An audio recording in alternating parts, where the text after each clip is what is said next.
Everyone, welcome back to my YouTube channel. तो आज मैं आपके सामने 19 अप्रैल की करंट अफेयर्स की क्लास लेकर आई हूँ। जो फूल पत्ती वाली क्लास हुई है उसकी मैं हैंड रिटन के रूप में इस क्लास को डिस्कस करने जा रही हूँ, मतलब इसका रिवीजन में कराने जा रही हूँ।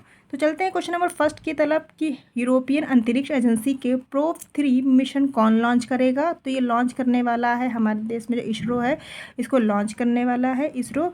और मिशन जो है वो ESA मतलब यूरोपियन अंतरिक्ष एजेंसी का है, प्रोब 3 मिशन। और ये लॉन्च हो रहा है किस रॉकेट के द्वारा? PSLV XL रॉकेट के द्वारा लॉन्च करेगा इसरो इसको। इसमें जो है सूरज की स्टडी के लिए लॉन्च किया जा रहा है और इसमें एक तकनीक यूज़ हुई है, मतलब इसमें यह यंत्र यूज़ होगा, सोलर क्रोनोग्राफ इसमें यूज़ हो रहा है। नासा की जो स्पेस जो कंपनी है, जो नासा है USA की स्पेस कंपनी है, और स्पेस एक्स जो है वो एलोन मस्क की कंपनी है जो USA में स्थित है। जक्सा जो है वो जापान की स्पेस कंपनी है।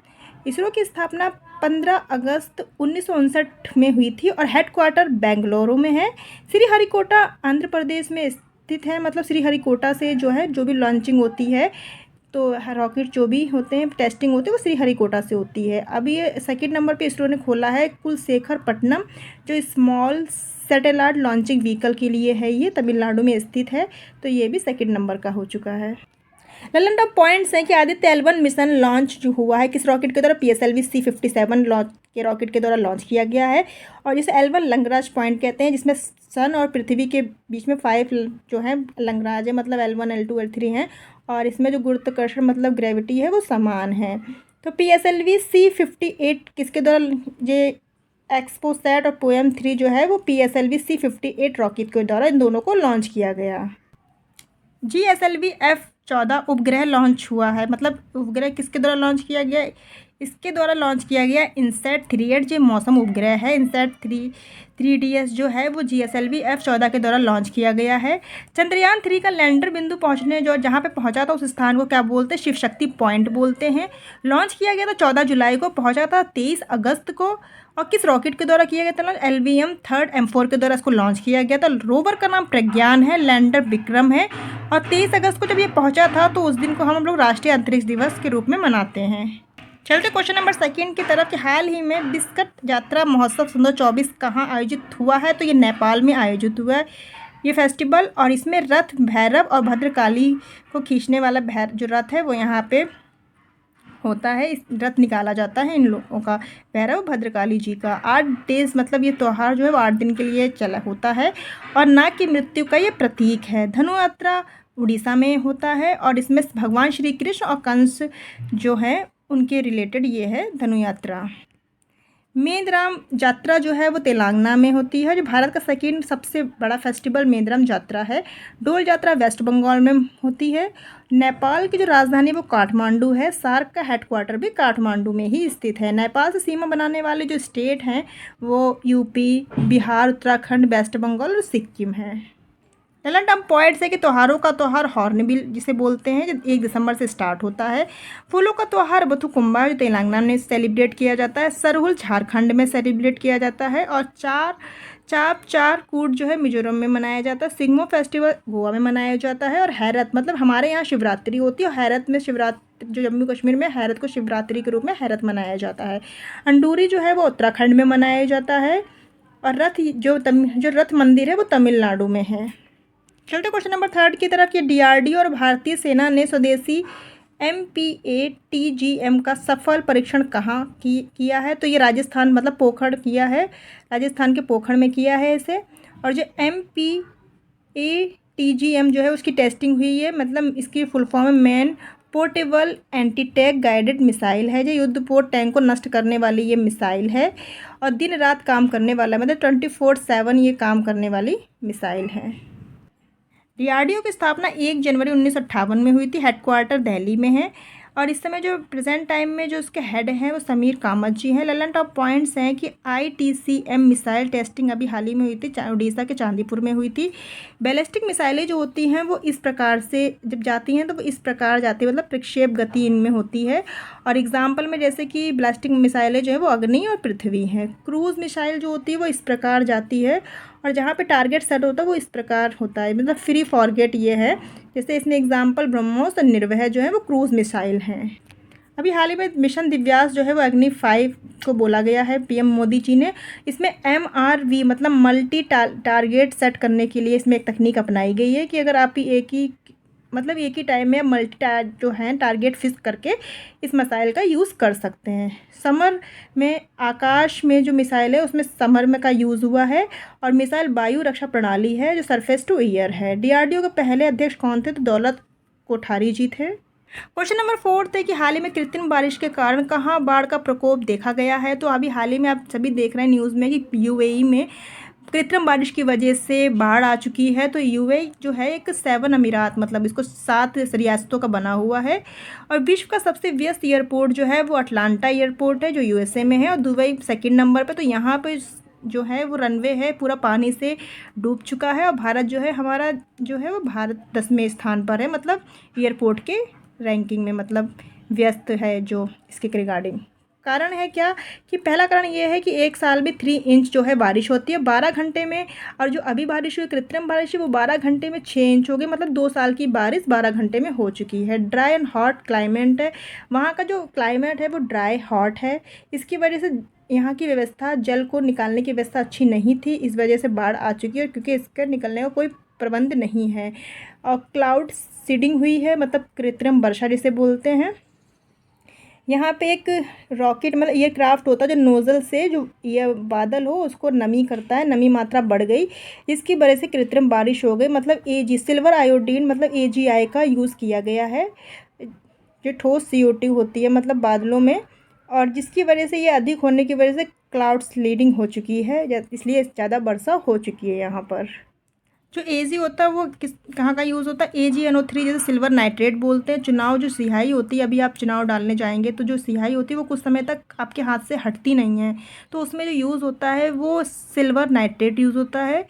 और AgI होता है सिल्वर आयोडाइड जो कृत्रिम वर्षा में यूज़ होता है। AgCl सिल्वर क्लोराइड जिसे बोलते हैं यूज़ होता है हार्ड सिल्वर में।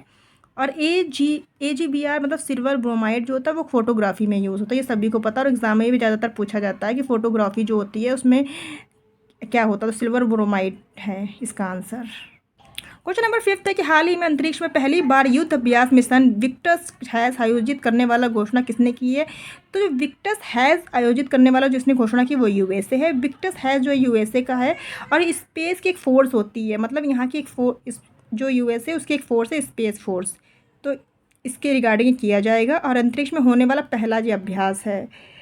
तो इंडिया और USA के बीच कौन कौन से अभ्यास होते हैं? कोप इंडिया होता है, टाइगर ट्रम्प होता है, ब्रज प्रहार भी इंडिया और USA के बीच में अभ्यास होता है, एक्सरसाइज जिसको बोलते हैं। लल्ला टॉप पॉइंट है कि वायु शक्ति 24 राजस्थान में हुई थी, इसमें त्रिसेना अभ्यास जिसे बोलते हैं मतलब त्रिसेना ने इसमें भाग लिया था तो इसे त्रिसेना अभ्यास बोलते हैं वायु शक्ति 24 को। मिलन अभ्यास जो है वो नेवी का अभ्यास था जो विशाखापट्टनम में हुआ था।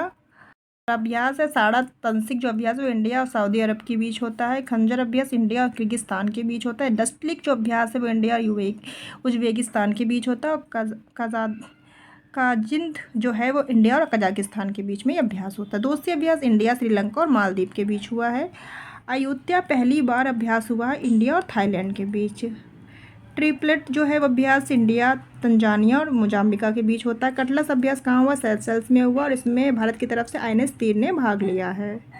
क्वेश्चन नंबर 6 है कि DRDO ने सोनार सिस्टम परीक्षण और मूल्यांकन केंद्र स्पेस का उद्घाटन कहाँ किया है? तो ये उद्घाटन केरल के इडुक्की जिले में किया है। सोनार मतलब होती है इसकी full form sound navigation ranging है जो पनडुब्बी जो जहाज़ के संचार के लिए यूज़ किया जाता है।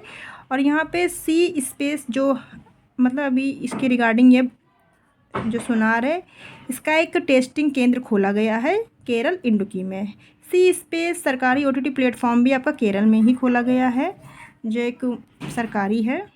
ललन ऑफ पॉइंट्स है कि अटल सेतु जो है समुद्री पुल का सबसे लंबा जो है अटल सेतु है वो मुंबई को नवी मुंबई जोड़ता है जो 28.8 किलोमीटर लंबा है। नदी के ऊपर है भूमेर हजारिका पुल सबसे लंबा और जो जिसे ढोला सादिया पुल भी बोलते हैं। केबल ब्रिज और सुदर्शन सेतु जो है जिसे बोलते हैं जो गुजरात में है। भारत का पहला इंडिया इनोवेशन ग्राफीन केंद्र जो है IICG लॉन्च करेगा। किसने लॉन्च करा है? तो केरल ने लॉन्च किया। और डेसिया जो निजी लैंडर है ओडिसियस, इसकी जो कंपनी है यूटिटिव कंपनी है। दुनिया की पहली वैदिक घड़ी कहाँ लगाई गई है? उज्जैन में लगाई गई है। क्वेश्चन नंबर 7 है कि हाल ही में टाइम की 100 सबसे प्रभावशाली लोगों की सूची में किस भारतीय अभिनेत्री ने शामिल किया गया? तो इस आलिया भट्ट को इसमें शामिल किया गया। 100 सबसे प्रभावशाली जो इन्फ्लुएंसर हैं, मतलब इसमें अजय बंगा जो वर्ल्ड बैंक के हैं अध्यक्ष वो भी हैं। साक्षी मलिक कुश्ती की थी जो ये भी इसमें शामिल हैं। देव पटेल जो स्लैम डंक में जो हीरो थे उनको भी यहाँ इसमें लिया गया है। और यूलिया नवलाया जो हैं वो एलेक्सी नवलेनी की वाइफ है, इनको भी इसमें लिया गया है। लेकिन आपके लिए आलिया भट्ट जो इम्पॉर्टेंट है यही आपसे पूछा जाएगा। ललन टॉप पॉइंट्स है कि मीका एआई है, सीयू मतलब इसका नाम मीका है। और इराहा एक एआई है, फिल्म है। आयरिस एआई टीचर है। और सोफिया फर्स्ट एआई मानव है। अभी हाल ही में देविका जो है फर्स्ट महिला एआई इंजीनियर मतलब सॉफ्टवेयर इंजीनियर है, देविका पहली है जो। चलते क्वेश्चन नंबर 8 की तरफ कि हाल ही में विश्व विरासत दिवस सन 2024 कब मनाया गया है? तो ये 18 अप्रैल को मनाया गया है। शुरुआत उसकी 1983 में हो चुकी थी। सन 2024 की थीम है इस बार की विविधता की खोज और अनुभव करना। और जो यूनेस्को है ये इसको जारी करता है। पेरिस, इसका जो हेडक्वार्टर पेरिस फ्रांस में है। विश्व धरोहर कमेटी जो है इसकी जो 45वीं सत्र की जो बैठक हुई थी वो रियाद में हुई थी। और इस बार की 46 सत्र की जो होगी वो भारत में होने वाली है। 42वें वर्ल्ड हेरिटेज डे हैं, मतलब 42वें हेरिटेज हैं, जैसे कि 7 तो नेचुरल हैं, 1 एक मिक्स है और 3 सांस्कृतिक हैं आपके 34। और जिसमें से जो ललन टॉपर में जो 42 जो आपका हेरिटेज है वो होलेश्वर कर्नाटका में है। 41 शांति निकेतन वेस्ट बंगाल में है। और ये 40वां धोलावीरा है वो गुजरात में है हेरिटेज। और 39वां रामपा जो है वो तेलंगाना में है। 15वां विश्व धरोहर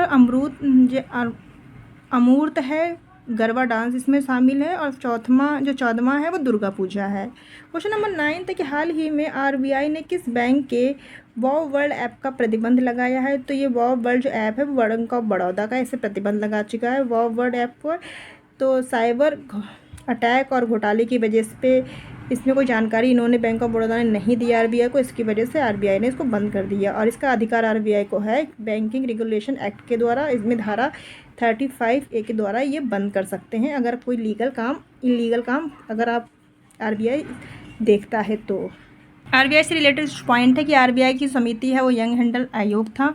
इसका एक्ट 1934 में इस एक्ट के द्वारा आया था। और 1 अप्रैल 1935 में इसका राष्ट्रीयकरण हुआ था। कोलकाता है 1937 में इसका पहला जो था कोलकाता हेडक्वार्टर था। 1937 में ट्रांसफ़र होकर मुंबई हो चुका था। फर्स्ट गवर्नर थे आर्सवन स्मिथ थे जो भारतीय थे। पहले गवर्नर वो CD देशमुख थे।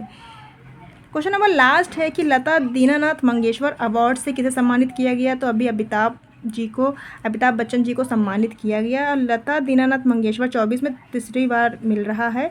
पहली बार मिला था PM नरेंद्र मोदी जी को मिला है। और सेकंड बार आशा भोसले जी को मिला गया था। और जो आपकी लता जी हैं वो सर कोकिला हैं, इनको बोला गया। और सन 2001 में भारत रत्न से इन्हें सम्मानित किया गया था। भारत रत्न की शुरुआत 1924 में इसकी शुरुआत हुई थी। पहली बार CV रमन, राधा कृष्णन और राजगोपालाचार्य इन तीनों को मिला था भारत रत्न। विदेश में खान अब्दुल गफ्फार जी को और नेल्सन मंडेला को भारत रत्न मिला है विदेशी में। और 24 में जो मिला है वो 5 लोग को मिला है भारत रत्न। कर्पूरी ठाकुर, लालकृष्ण आडवाणी, चौधरी चरण सिंह, MS स्वामीनाथन और PV नरसिम्हा जी को अवार्ड भारत रत्न मिला है। अगर आपको प्लीज़ ये वीडियो अच्छी लगे तो प्लीज़ वीडियो को लाइक कीजिएगा और हमारे चैनल को सब्सक्राइब कीजिएगा। अब गायत्री मंत्र की तरफ चलते हैं हम। पापीकोंडा जो है और मौलिक और नाम दफा राष्ट्रीय उद्यान कहाँ है? अरुणाचल प्रदेश में है। मतलब पापीकोंडा आंध्र प्रदेश में है और मौलिक और नाम दफा जो है वो अरुणाचल प्रदेश में, दोनों अरुणाचल प्रदेश में है।